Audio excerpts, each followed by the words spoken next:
আজকে আমরা এমন একটা গল্প নিয়ে কথা বলবো যেটা হয়তো আমাদের সবার খুব চেনা, আশাপূর্ণা দেবীর অব্যক্ত, মানে যা বলা হয় না।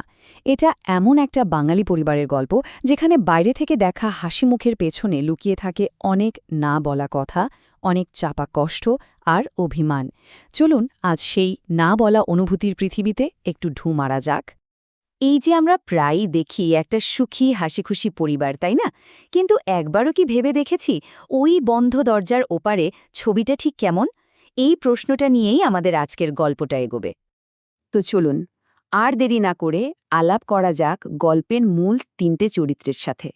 এই পরিবারের প্রত্যেকটা মানুষই কিন্তু একেবারে আলাদা, আর তাদের এই ভিন্নতাই যেন সব সমস্যার কারণ। প্রথমেই আসি মায়ের কথায়, চারুপ্রভা। উনি হলেন সংসারে সেই কড়া মানুষটা, যার কাছে শৃঙ্খলা আর নিয়মই সব কিছু একদম ঘড়ির কাঁটা ধরে টিপটক হওয়া চাই। তার জীবনটা যেন একটা নিখুঁতভাবে সাজানো ছবির মতো। কিন্তু ভাববেন না যে উনি শুধু পুরনো নিয়ম কানুন আঁকড়ে ধরে বসে আছেন। একদমই না।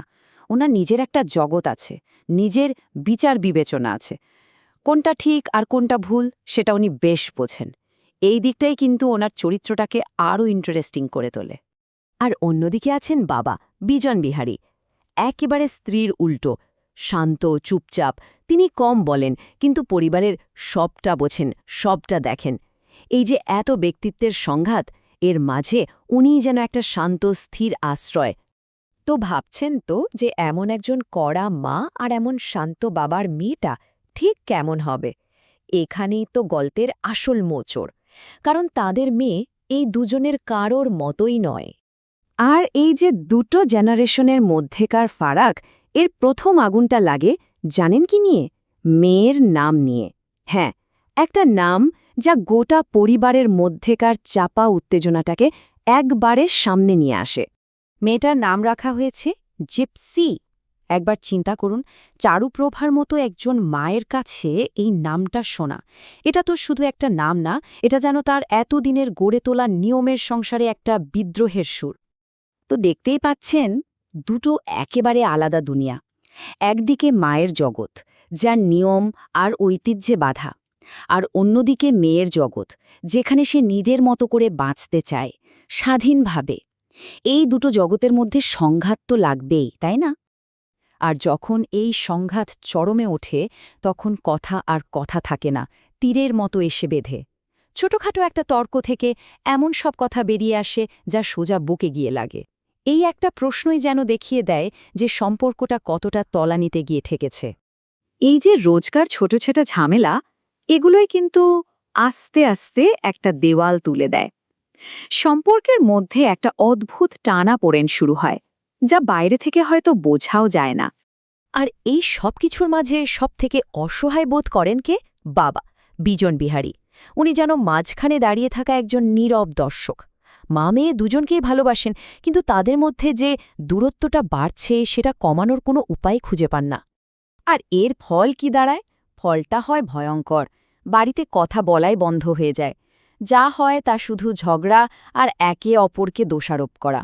ভালোবাসা, চিন্তা সব মনের ভেতরেই চাপা পড়ে থাকে। পুরো বাড়িটা যেন একটা দম বন্ধ করা নিস্তব্ধতায় ডুবে যায়।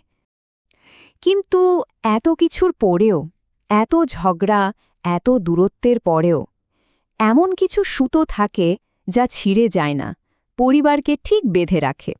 চলুন এবার সেই সুতোগুলোর কথাই শোনা যাক।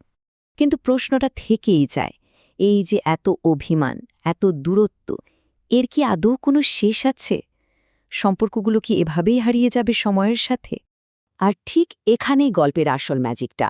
সব রাগ অভিমানের বরফ গলে গিয়ে শেষ পর্যন্ত একটাই সত্যি সামনে আসে। আমরা ওকে ভালোবাসতাম, আমরা ওকে ভালোবাসি। এই একটা কথাই তো সব দূরত্ব ঘুচিয়ে দেওয়ার জন্য যথেষ্ট। ভালোবাসা আসলে হারায় না, আমরা শুধু প্রকাশ করতে ভুলে যাই। এই সুতোগুলো কি দিয়ে তৈরি জানেন? একসাথে কাটানো ভালো সময়, ছোটবেলার স্মৃতি, একে অপরের জন্য না বলা চিন্তা, এই সব কিছু মিলেই তো পরিবার। এই বাঁধনটা এতটাও ঠুনকো নয় যে ছোটখাটো ঝড়ে ছিঁড়ে যাবে। তাহলে শেষ পর্যন্ত কি দাঁড়ালো? এত ঝড়ের পরেও পরিবার কি সত্যি টিকে থাকে? ভালোবাসা কি সব ক্ষত সারিয়ে দিতে পারে? আশাপূর্ণা দেবীর এই গল্পটা আমাদের এই বিশ্বাসটাই দেয় যে হ্যাঁ পারে। দিনের শেষে ওই অব্যক্ত ভালোবাসাটাই সবকিছুর ওপরে থেকে যায়।